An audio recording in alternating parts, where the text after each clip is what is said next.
Come and fly away with me. Come and fly away with me. Come and fly away with me. Come and fly away with me. Come and fly away with me. Come and fly away with me.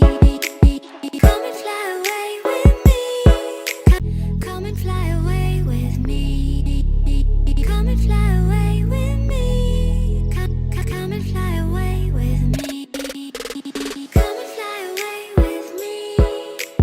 Come and fly away with me. Come and fly away with me. Come and fly away with me.